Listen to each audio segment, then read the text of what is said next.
Yeah, we call them synoptic. I'm going to call it rolling motor. I got into this about controversy. So I want to show you why there will be controversy and why you should not expect controversy and why it's a difficult subject and why, basically we have to start from scratch if we're going to approach it, because we're not approaching it from a faith-based position. We're approaching it from a university-based, an academic-based, shall we put in quotes, one person's scholar is another person's idiot, but in any case, from a scholarly perspective, if you want to call it that. I like to call it from an analytical perspective. I would like to say that what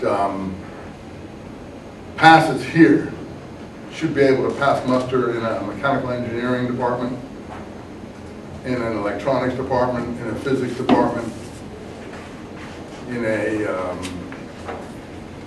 engineering department or whatever. I choose the most technical of departments there, philosophy department if you like. I don't want people like my Muslim friends, for instance. I don't want people testing Boeing 7, whatever the latest number is, 87, 97, 107. I don't want people testing those aircraft who are, say, well, Allah will make sure it stays up or something. I want, absolute, nitty-gritty, fundamental tests before I'm going to depend on that aircraft. As you guys know how delicate it is to put and keep one of these aircraft up in the sky. And I think we should demand the same kind of rigor in other fields so that we shouldn't be laughed at on a university campus. Not in a church, not in a synagogue, not in a mosque. That's a different kettle of fish. And I'll explain that in a second. Let me put this up, I'll put it up here and then I'll put it up there. Okay, synoptic. I think it has something to do with being synonyms or something like that, something based on the same source or something to that effect.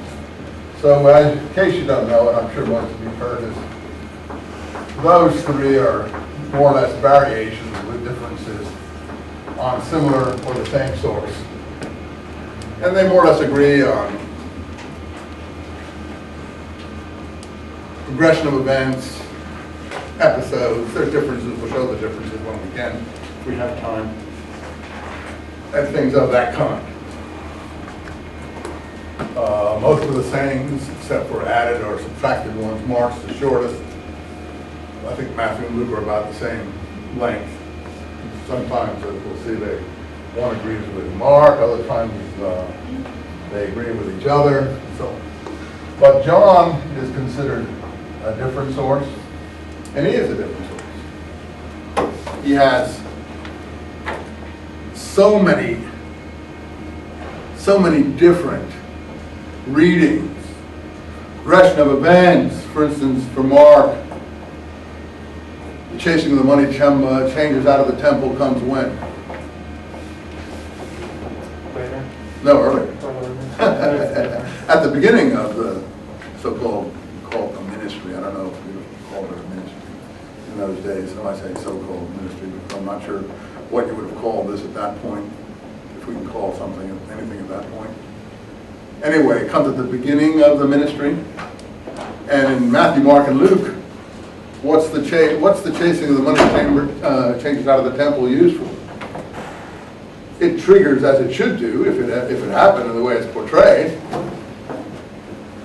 the arrest.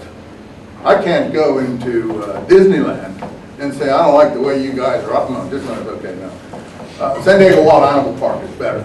I don't like the way you people are exploiting animals, making a business out of this thing.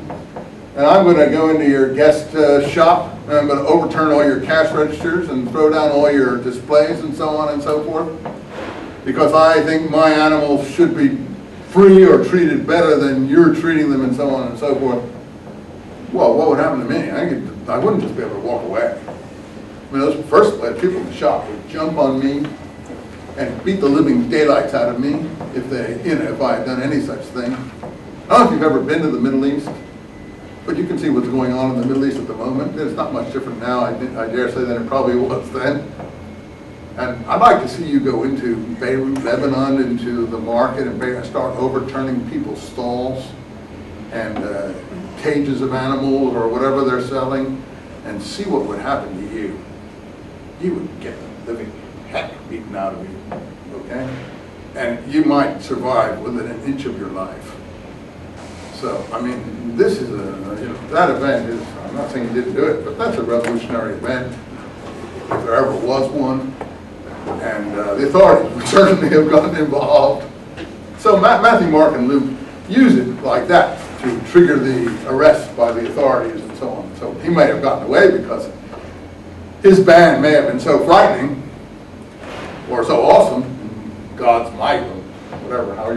These are very questionable materials. We have to worry about them and evaluate them. He may have gotten God's might and authority might have given him such prestige that the people were like awestruck and like couldn't even move.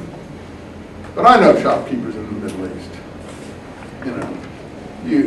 Shopkeepers in lots of places, mom and pop stores.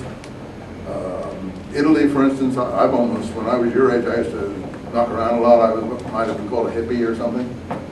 I don't look like a hippie now, but I was more like a beatnik or something. I traveled all over the world, including Afghanistan, and India. And, I was 3 times back and forth across Iran before all this trouble began there and stuff like that. And I've had run-ins with shopkeepers in many places. Once I didn't pay in India an exorbitant, what I thought was an exorbitant price, 50 cents instead of 10 cents for a lemonade. The going price was 10 cents and I wouldn't pay 50 cents. So I put 10 cents down and I was almost mobbed. In Italy, the same kind of thing happened. I'm in a tourist place and there was a little cafe, I remember, and I had a little espresso coffee or something like that, and these things are like in those days. Now it's, I can't speak for Starbucks in these places, but you would pay about 25 cents for something like that at the most in a cafe in Italy, on the run, maybe 15. I put down my 25 cents and the guy wanted $2. So I just put down my money and left, and this guy ran after me down streets. I had a bicycle, I got on my bicycle. He grabbed the bicycle and held it and started shrieking and yelling. I'm just talking about one little coffee. I'm not talking about what you do in the end. Oh, I paid him. I'm going to get out of this mess. But I mean to say, just think of what it means to do that kind of thing. So the placement of the money tables episode is very important in the narrative line of